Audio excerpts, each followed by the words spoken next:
کہ ہم سے پہلے جو نبی کے صحابہ کرام تھے انہوں نے کیسی قربانیاں دی ہے، اسلام کی خاطر کیسی جانوں کو نچھاور کیا ہے، کتنا ان پر ظلم کیا گیا، تکلیفیں دی گئی، عرب کی تپتی ہوئی ریت پہ ان کو لٹایا گیا، گھسیٹا گیا، ان کے بدنوں پر، ان کے سینوں پر وزنی پتھروں کو رکھ دیا گیا، اتنا ظلم انہوں نے سہا، اتنی تکلیف انہوں نے سہی، لیکن اس کے باوجود بھی انہوں نے نبی کے دامن رحمت کو انہوں نے نہیں چھوڑا ہے، اسلام کے دامن کو انہوں نے نہیں چھوڑا ہے، کہا کہ جان جاتی ہے چلی جائے، جسم چھنی چھنی ہو جائے، کسی بات کی پرواہ نہیں ہے، ہاتھ سے دامن مصطفیٰ ہم سے نہ چھوٹ لے۔ تو کہنے کا مقصد ضرورت اس بات کی ہے کہ ہم سب کو اسلام سے ہمارا رشتہ اتنا مضبوط ہونا چاہیے، دین سے ہمارا رشتہ اتنا مضبوط ہونا چاہیے کہ دین کی خاطر، اسلام کی خاطر، شریعت کی خاطر ہم اپنی جان کو بھی قربان کرنے کے لیے تیار ہو جائیں۔ اور آج ہمارے پاس کوئی انسان کوئی دنیا کی فائدے کی بات کرتا ہے، دنیا کے فائدے کی بات کرتا ہے، ہم فوراً دین کو بھول جاتے ہیں، دنیا کے فائدے کے پیچھے بھاگنے لگتے ہیں،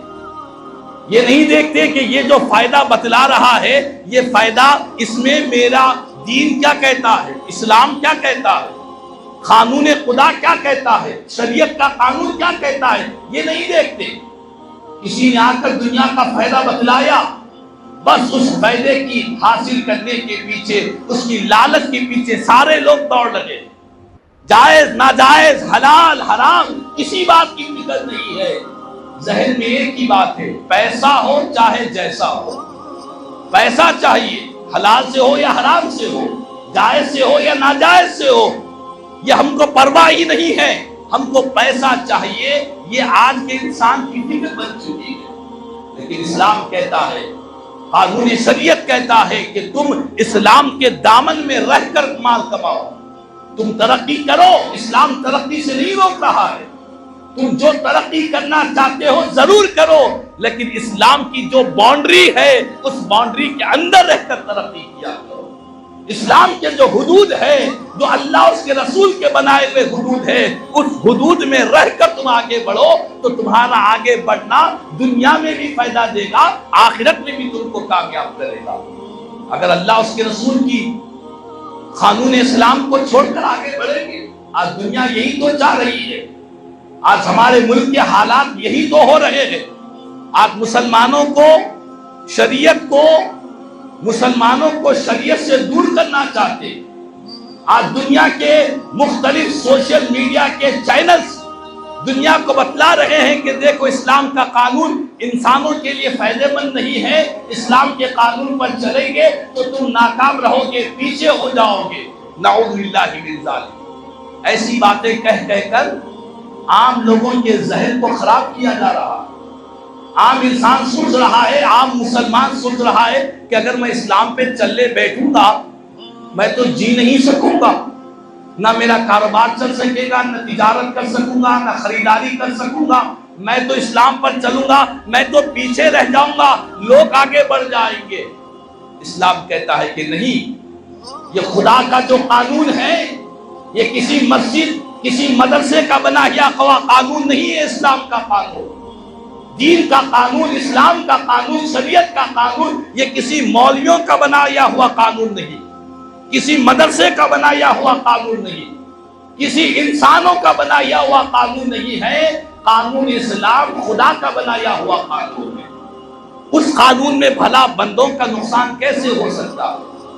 اس قانون میں خدا کے بندوں کا نقصان کیسے ہو سکتا ہے جس قانون کا بنانے والا خالق کائنات ہے، مالک دو جہاں ہے؟ دنیا والے قانون بناتے ہیں تو اپنے فائدے کے لیے بناتے ہیں، رب تعالیٰ جو قانون بناتا ہے امت کا اور بندوں کے فائدے کے لیے بناتا ہے، لیکن سمجھنے کے لیے عقل سلیم چاہیے، ایمان کی دولت چاہیے، صحیح فراست چاہیے۔ خدا کا بنایا ہوا اسلام کا جو قانون ہے جس کو خدا نے بنایا ہے، یہ ساری انسانیت کے لیے فائدے مند ہے۔ اگر اس سے ایک انگشت برابر بھی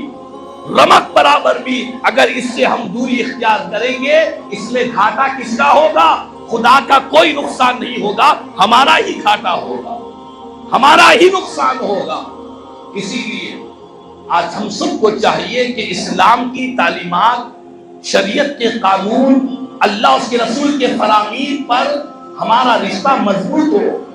دنیا کے چند روپے پیسوں کے لیے ایمان ہمارا ڈگمگانا نہیں چاہیے۔ ایمان بہت بڑی نعمت ہے۔ ہم مسلمان ہیں، ہماری فکر کیا ہے؟ ہمارا ایمان صرف اس دنیا کی زندگی پر نہیں ہے، ہمارا ایمان آخرت کے دن پر بھی ہے۔ ہمیں اس بات پر پابند کیا گیا کہ بندے جو کام تو کرے اس دنیا میں بھلائی کے ساتھ ساتھ آخرت میں بھی تیرے لیے بھلائی رہے گی۔ یہ ہماری مذہب اسلام میں آخرت کی فکر ہے اور آخرت پر ہمارا ایمان ہے۔ تو اسی لیے آج دین اسلام پر، قانون اسلام پر، شریعت کے قانون پر ہم سب کو ہر جگہ اپنانا چاہیے اور اپنی آنے والی نسلوں کو اسلام سے زیادہ مضبوط کرنے کی ضرورت ہے۔ پہلے سے بڑھ کر اپنی آل اولاد کو، اپنی نسلوں کو اسلام کے قریب کرنے کی ضرورت ہے۔ جتنا ہم اللہ اس کے رسول کے فرمان کے قریب کریں گے، ہماری نسلیں بھی ایمان پر قائم رہیں گی۔ ورنہ اگر خاموش بیٹھے رہیں گے، دنیا ہمیں اسلام سے دور کرتی چلے جائے گی۔ آج حجاب کے نام پر اسلام سے دور کیا جا رہا ہے، طلاق کے نام پر اسلام سے دور کیا جا رہا ہے،